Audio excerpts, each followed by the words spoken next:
Oh, hello. Oh, it's me! Cool, you're shot right up. Oh, there we go. Here we go. It's the... Is that right? That's looking a bit funny.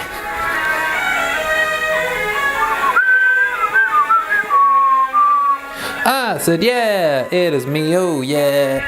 Me again, yeah. Monday. It is Monday morning for me at least. Maybe not you in the future. Future you.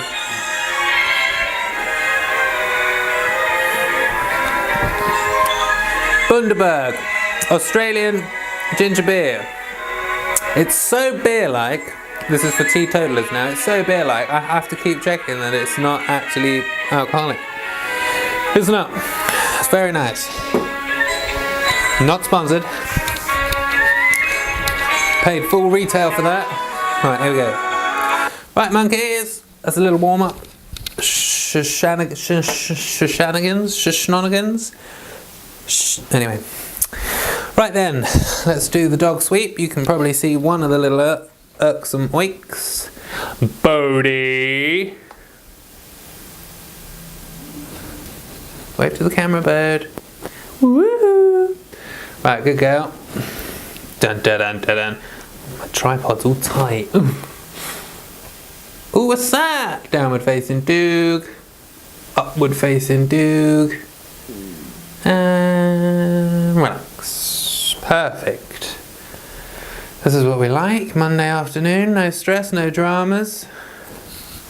Everyone's chillaxed. Right, okay.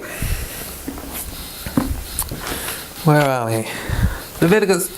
I can't see, there's no screen. That's confusing. Anyway, right.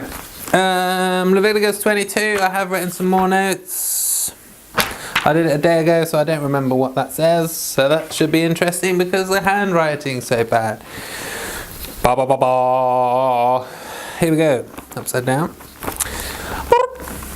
Leviticus 22. Thank you, everybody. And here we go. Chapter 22. And the Lord spake unto Moses, saying, Speak unto Aaron and Start again. Leviticus 20. Right, I'm going to start again properly this time. This is what happens, you see.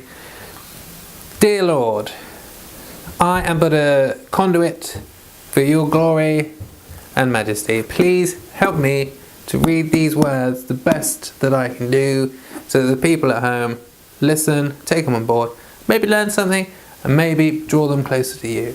That's all I want to do, Lord, but I want to do it with a bit of style, a bit of class, so let's go.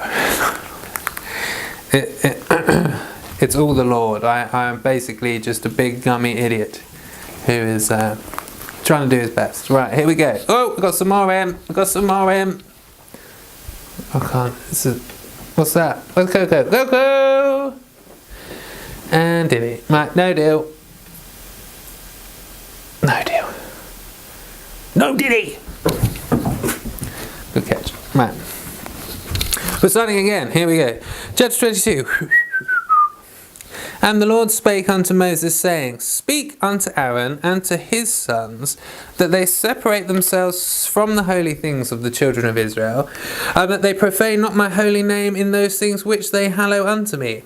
I am the Lord. Say unto them, Whosoever he be of all your seed among your generations that goeth unto the holy things which the children of Israel hallow unto the Lord, having his uncleanness upon him, that soul shall be cut off from my presence. I am the Lord.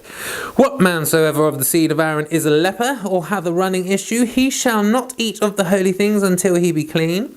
And whoso toucheth anything that is unclean by the dead, or a man whose seed goeth from him, or whosoever touches any creeping thing whereby he may be made unclean, or a man of whom he may take uncleanness, whatsoever uncleanness he hath, the soul which hath touched any such shall be unclean until even, and shall not eat of the holy things unless he wash his flesh with water. And when the sun is down, he shall be clean, and shall afterward eat of the holy things, because it is food. That which dieth of itself, or is torn with beasts, he shall not eat to defile himself therewith. I am the Lord. They shall therefore keep mine ordinance, lest they bear sin for it, and die thereof. Die therefore, if they profane it. I, the Lord, do sanctify them. There shall no stranger eat of the holy thing. A sojourner of the priest or an hired servant shall not eat of the holy thing. But if the priest buy any soul with his money, he shall eat of it, and he that is born in his house, they shall eat of his meat. If the priest's daughter also be married unto a stranger, she may not eat of an offering of the holy things. But if the priest's daughter be a widow or divorced, and have no child, and is returned unto her father's house, as in her youth, she shall eat of her father's meat, but there shall no stranger eat thereof. And if a man eat of the holy thing unwittingly, then he shall put the fifth part thereof unto it, and shall give it unto the priest with the holy thing. And they shall not profane the holy things of the children of Israel, which they offer unto the Lord, or suffer them to bear the iniquity of trespass when they eat their holy things, for I, the Lord, do sanctify them. And the Lord spake unto Moses, saying, Speak unto Aaron and to his sons, and unto the children of Israel, and say unto them, Whatsoever he be of the house of Israel, or of the strangers in Israel, that will offer his oblation for all his vows, and for all his freewill offerings, which they will offer unto the Lord for a burnt offering, ye shall offer at your own will a male without blemish of the beeves, of the sheep, or of the goats. But whatsoever hath a blemish shall ye not offer, for it shall not be acceptable for you. And whosoever offereth a sacrifice of peace offerings unto the Lord to accomplish his vow, or a freewill offering in beeves or sheep, it shall be perfect to be accepted. There shall be no blemish therein. Blind or broken or maimed, or having a wen or scurvy or scabbed, ye shall not offer these unto the Lord, nor make an offering by fire of them upon the altar unto the Lord. Either a bullock or a lamb that hath anything superfluous or lacking in his parts, that mayest thou offer for a freewill offering, but for a vow it shall not be accepted. Ye shall not offer unto the Lord that which is bruised, or crushed, or broken, or cut, neither shall ye make any offering thereof in your land. Neither from a stranger's hand shall ye offer the bread of your God of any of these, because their corruption is in them, and blemishes be in them, they shall not be accepted for you. And the Lord spake unto Moses, saying, When a bullock or a sheep or a goat is brought forth, then it shall be 7 days under the dam, and from the 8th day and thenceforth it shall be accepted for an offering made by fire unto the Lord. And whether it be cow or ewe, ye shall not kill it, and her young both in 1 day. And when ye will offer a sacrifice of thanksgiving unto the Lord, offer it at your own will. On the same day it shall be eaten up, ye shall leave none of it until the morrow. I am the Lord. Therefore shall ye keep my commandments and do them. I am the Lord. Neither shall ye profane my holy name, but I will be hallowed among the children of Israel. I am the Lord which hallow you, that brought you out of the land of Egypt to be your God. I am the Lord. Excuse me.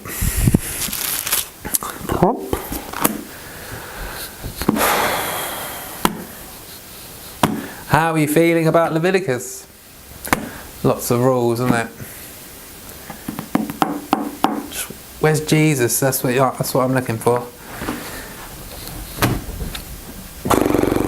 They had lots to do, didn't they?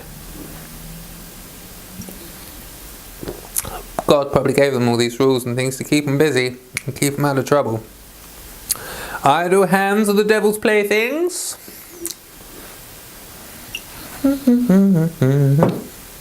Right then. Scrumpers. This is it. Got a couple of notes here. Let me have a try and remember.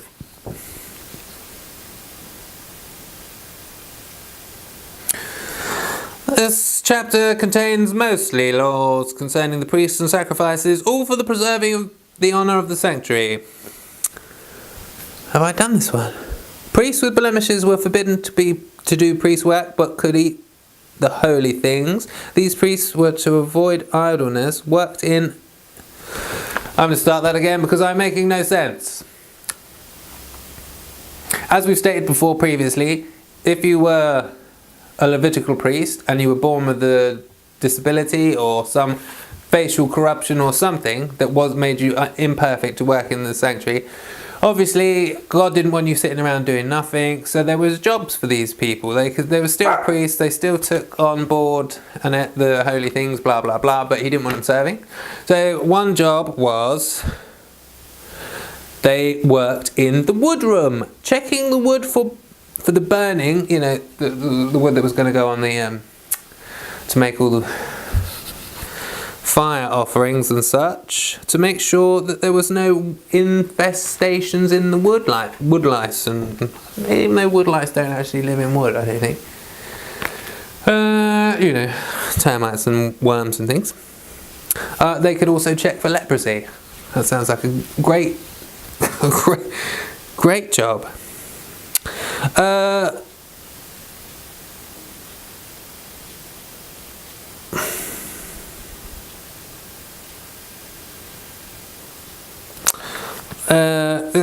It seems to me personally, reading this, it's just every so often he gives all the rules again. I think because they were so long under heathen. Blimey, 12 minutes, right? Reiterating, trying to get it drummed in, keep them occupied, keep them out of harm's way. That's what he wants. Keep them away from the heathen, give them lots of things to do.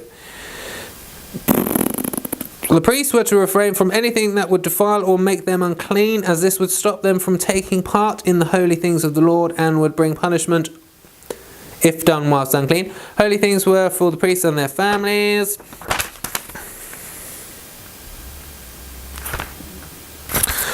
Four laws concerning sacrifices. 1. That offered must be without blemish. I.e. you can't give them blind, lame, bruised, broken or castrated animals. This law was then necessary for the preserving of the honour of the sanctuary and of the God that was to be worshipped, the perfect, the all-creating, Jesus.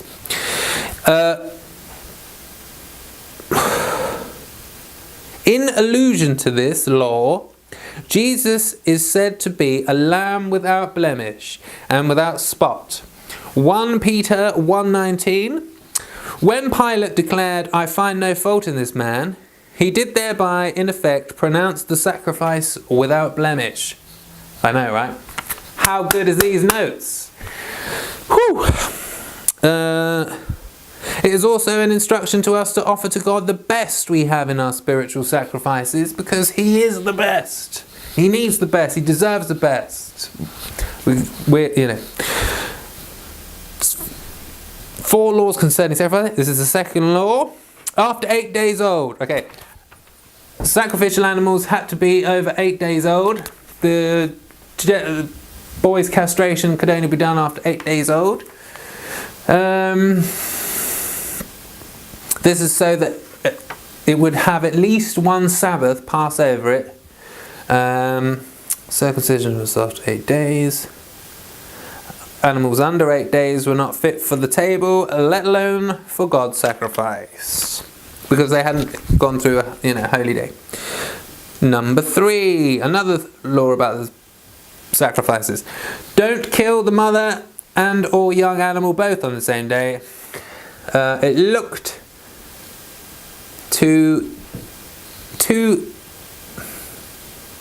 it just looked bad, you know what I mean? Killing more than 1 or 2 generations at a time seems a bit extreme. All the thank offerings flesh should be eaten. Okay, I haven't got a reason for this, but all the flesh has to be eaten. All the sacrificial flesh has to be eaten on the same day, because God said so. Right, that's my notes. Matthew Henry's notes are that long. My notes are this long. It's going to be, please have a read yourself. It's very interesting. So that's Monday. We've done it. We smashed another one. You probably won't get this for a couple of weeks, but I'll keep them coming. Goodbye.